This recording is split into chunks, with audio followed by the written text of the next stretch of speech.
Mike's Daily Podcast. This looks like a Friday to me, my friend. We are at Friday. Yay. Friday.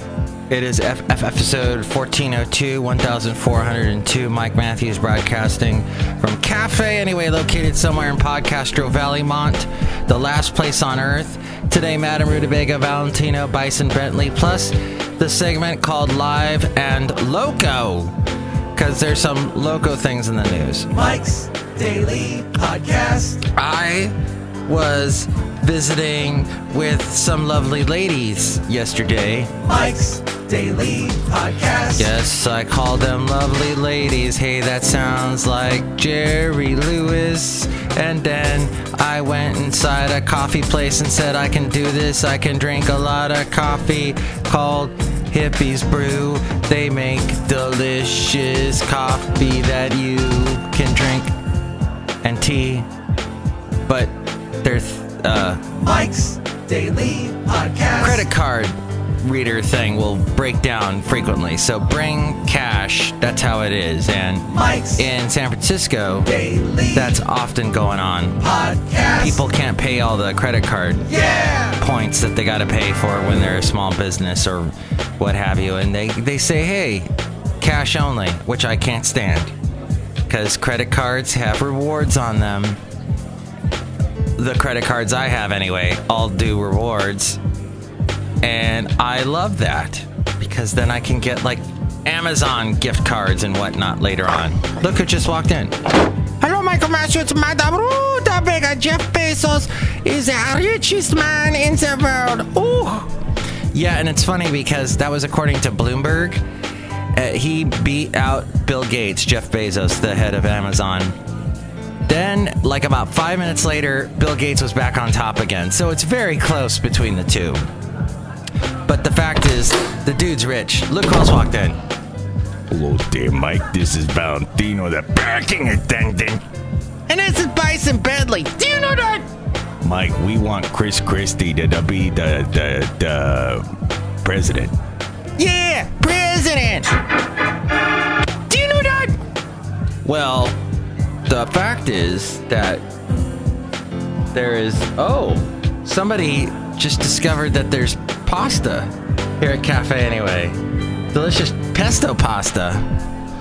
Hey, that's a good thing. I think we should go eat up and forget about Chris Christie. He should be president, though. The fact is, there was just a study done. And here's today's podcast picture. Of the most well-liked governors and the least liked governors, and guess who is at the bottom? Chris Christie. The podcast picture today. Mike, that's neither here nor there. Give me some penne pasta. Yeah, I want some pesto pasta. Do you know that? Wow. Well, they're going to go and get the pesto pasta deliciousness. Sit down, guys. I have an offer you can't refuse. Pesto pasta. The podcast picture, all these plosives, is of the place I was. Where is the... Oh, gosh, this picture goes back years. This is a 10-year-old picture. I was living in Ventura, and I used to make trips down to Los Angeles, and I liked stopping by. Well, I stopped by once on my own at the Getty Museum, and it overlooks West Hollywood, Santa Monica, that area, Century City. And I took a picture. It's very fascinating. Lots of travertine, just rock, stone everywhere, and vegetation, native vegetation from the Southern California area. It's a fascinating place. And of course, all the art inside. Historic art and sculptures. All there at the Getty Museum. You can see that picture at mikesdailypodcast.com, where you can also help us out. There's an Amazon link. Yes, make Jeff Bezos even more rich. But when you buy anything on Amazon, and you go through Mike'sDailyPodcast.com, that helps us out. There is also the link to the PayPal. If you'd like to help us out that way, you'll get a special MP3 for thee from all the Café Anyway characters. And you can hear all the past shows at Mike'sDailyPodcast.com. So yes, I was having coffee with Sylvia and Leilani, and they looked lovely, and it is just an honor to talk to them. We have a good time. We have a fun time talking, and Sylvia is the only Buddhist I know. I went through my whole life without ever knowing a Buddhist, and now I know a Buddhist. So it's cool talking to her about what Buddhists believe and how they practice their religion and their beliefs. And so very fascinating talking to her. Leilani is a fantastic dog fan. She does a lot to help out local dogs in Podcaster Valley, who's maybe their owners don't get to walk them as much. Leilani helps them out. Hey, here's the thing. Why do when I walk my dog, the wonderful Basil the Boxer, do I get people constantly, and I understand it's because he's a boxer and boxers look like pit bulls and people freak out over pit bulls and he's a kind of a bigger dog. But oh my God, I'm getting so tired of the people just going out of their way. I'm trying to walk down the sidewalk and they're like walking into the street. And yet I've got Basil as far away from them as possible. Or they're walking their dog. This guy yesterday, he's walking a tiny dog. And we're on a path. We're on a path in the park where dogs can be off leash, and it's a huge path. It's wide, really wide. And he goes not only to the other side of the path, but goes up the hill and as far away from me as possible and waits and just sits there with his dog till I walk past with Basil the Boxer. It was insulting. It's insulting. I get so tired of it. Every time I meet a dog, people don't know how to approach dogs, and that's a part of an education of our society. In a society in which we live, where dogs are everywhere, and sadly dogs are being abandoned. I hear these stories constantly. I meet people with their dogs, their cute dogs, their happy dogs, and I ask them, "Oh, where'd you get your dog?" And they're like, "Oh, he was just walking the streets of Oakland at 2 o'clock in the morning and I rescued him. Oh, he was walking down the 880, walking on the freeway, walking around in Richmond, just abandoned in Vallejo, abandoned in San Leandro, abandoned all over the Bay." People just abandon dogs, and it makes me sick. Ugh. So thanks for letting me get that off my chest. If you agree with me, please drop me a line. Email me, mikesdailypodcast@gmail.com, or you can call me at 336-MM-DAILY. But we need to learn that there are proper ways to approach a dog. You don't approach a dog like you're scared to freaking death. The dog picks up on that and knows something's wrong. Dogs sense when something's wrong. And I think we need to listen to that, because we don't really know when things are wrong. And by wrong, I mean we're in a situation where we're giving off weird energy, where there is something wrong with us, not the dog, with us. And we need to chill and relax and just, you put your hand out, you don't put your fingers out, you make a fist, but let them sniff you. They're all about their nose. There's all these tips online. People just need to know the proper ways to introducing themselves to strange dogs. But I don't understand. So I'm going to be at a karaoke party tonight. If you'd like to be part of this karaoke party, my latest Mike excursion, you can call me 336-MM-DAILY or mikesdailypodcast@gmail.com. The C-SPAN callers this morning I was watching, they are all drugged out. They're calling in, "I want to talk." And now I'm hearing the Republicans are forming a special counsel to investigate Hillary and James Comey, because they just have nothing. They're mad that Trump's being investigated. They're mad at the media, but at the same time, they're mad at Trump for trying to fire Jeff Sessions. And Republicans are saying, no, if you try and fire or remove Jeff Sessions, Mr. Trump, it's impeachment time. Republicans are saying this. And finally, I'm increasing the size of my font. What? On my computer. The print is too darn small. I can't read it, so it's time. Thank you to Haley for teaching me how to do it. Because it is... I walk in here in the morning and I can barely have my eyes open because it's so early. And my computer, I need to read things going on. I need to work with it, and I can't read it. So thank you, Microsoft and Bill Gates, now the richest person in the world, because Jeff Bezos just went down a point, making that font adjustable. Okay, let's get to this wonderful segment called Live and Loco.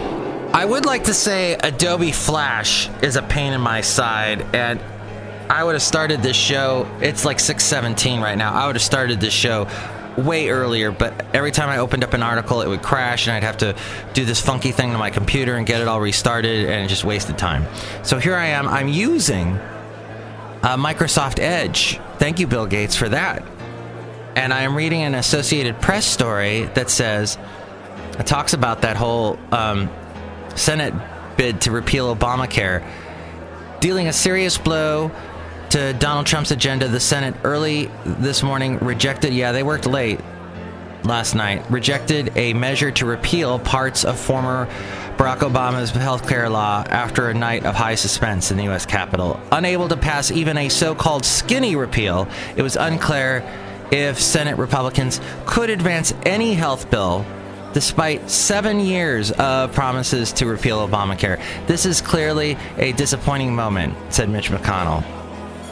But it's time to move on. McConnell put the health bill on hold and announced that the Senate would move on to other legislation next week. And we're talking about tax reform.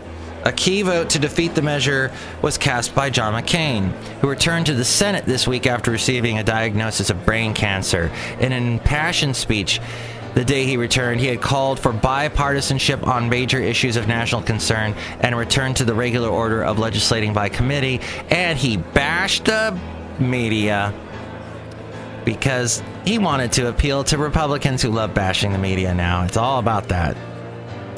The final vote was 49-51 Republicans. Lisa Murkowski of Alaska and Susan Collins of Maine joined McCain in voting no. Apparently, Murkowski got some heat from Trump for doing that. And now, speaking of McCain, he believed when he voted against it, he did not believe that the skinny repeal would actually reform our healthcare system and ensure that Americans have proper coverage. He says, while the amendment would have repealed some of Obamacare's most burdensome regulations, it offered no replacement to actually reform our healthcare system and deliver affordable, quality healthcare to our citizens.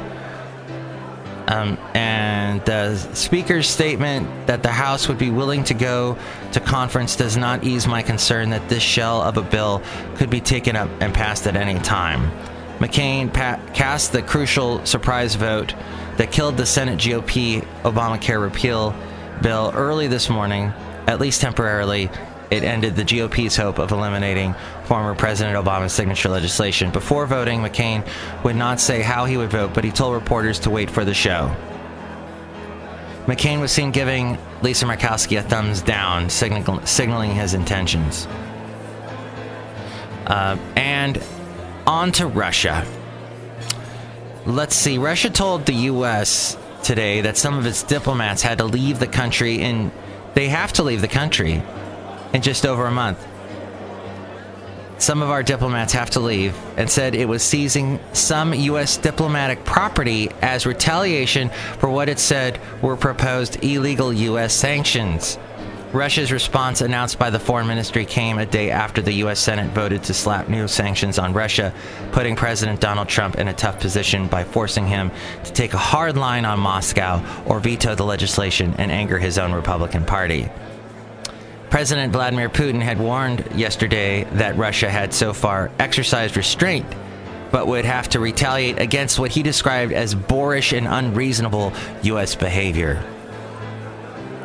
Now, on to other things going on in the White House, and that means also this guy Scaramucci, Anthony Scaramucci. He has become, President Trump's communications director as of late last week. He has managed to cement his place in White House history with an obscenity-filled conversation with a reporter in which he crudely attacked fellow senior staff members. Scaramucci is a hedge fund operator dude and has never before held office, has never before given service to in the political realm, as our president has also never before served office. So there was one guy that called into C-SPAN and said, maybe this is something we should do. This should be a law that you should at least hold some kind of office or do some kind of service in public office. Something to that effect. But Scaramucci called up on Wednesday night to Ryan Litza, the New Yorker's chief Washington correspondent. And he did a rant against White House Chief of Staff Reince Priebus, calling him a paranoid schizophrenic. He also insulted Trump strategist Steve Bannon and threatened to fire the entire White House communications team. The reporter said that Scaramucci never asked for the conversation to be off the record. So, hey, Scaramucci opened the call demanding Lisa give him the source of a tweet he sent outlining the president's dinner plans with political pundit Sean Hannity and former Fox News executive Bill Shine. I said I couldn't give him that information, Lisa wrote. He responded by threatening to fire the entire White House communications staff. Interesting. In addition to threatening the entire staff to get Lisa's source, Scaramucci also appealed to Lisa's sense of patriotism. You're an American citizen. This is a major catastrophe for the American country.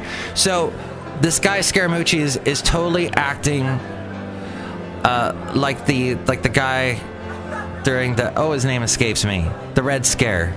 McCarthy. It's total McCarthyism time now with Scaramucci, trying to scare the moochie out of everybody, but we'll see what happens with him. He seems like a hothead. Hey! Finally, a team of security researchers at Google discovered and blocked a new family of Android malware developed by a cyber arms company that may have its roots in state-sponsored spying efforts. The malware, known as Lipizan, is that the same as Lipitor? Okay. Well, contained Lipitor. Hey man, when you get into your 40s, the doctors are totally pushing Lipitor on you. Yeah, they want to get you on drugs right away. It contained references within its code to an Israeli tech firm called Equus Technologies, which offers tailor-made innovative solutions for law enforcement, intelligence agencies, and national security organizations. In the Android developers blog, Google's threat analysis group detailed the malicious software, which they called a multi-stage spyware product, this according to the International Business Times. The researchers found Lipizan had the ability to monitor and steal communications from the device. The malware could hijack a user's email, SMS messages, location information, voice calls, and local media. This is why I don't think the wallet is going to be replaced by the smartphone anytime soon. There is just so many, and like the story we talked about yesterday, so many privacy and security concerns revolving around your smartphone. Paying with your smartphone and having all your information in it, it's not a secure way to go yet. It could also snap screenshots of the user's device and hijack the camera to take pictures or record video. Hey, my smartphone's on right now and I'm doing something I don't want other people to know about. Why is this webpage trying to show me Emily Ratajkowski's house over and over again? Nobody plays that video she was in, Blurred Lines. That song's gone now. People don't play it because they're like, no, I might as well just play the song that it was ripped out of, that Marvin Gaye song. When active, Lipizan could steal data from a number of apps, including Gmail, Google, Hangouts, LinkedIn, Facebook Messenger, Skype, Snapchat, and WhatsApp and Viber. So There you go. Be careful of that. And more info can be found at International Business Times and on the Android Developers blog as we go outside of Café Anyway, where we bring you Mike's Daily Podcast somewhere in Podcaster Valley. Next show, it's going to be Chely Shoehart, Floyd the Floorman, John Deere the Engineer. Enjoy your wonderful, wonderful day and weekend. I'll try and be speaking to you on Sunday night, hopefully, or Sunday day, or sometime around Sunday. We shall chat again. Ta. See you at the Mike Excursion. If you want info, let me know. You're awesome. Mike's Daily Podcast is written and produced and performed by Mike Matthews. His podcast is super easy to find. Download or listen to his show and read his blog at mikesdailypodcast.com. Email Mike now at mikesdailypodcast@gmail.com. See you tomorrow. Bye!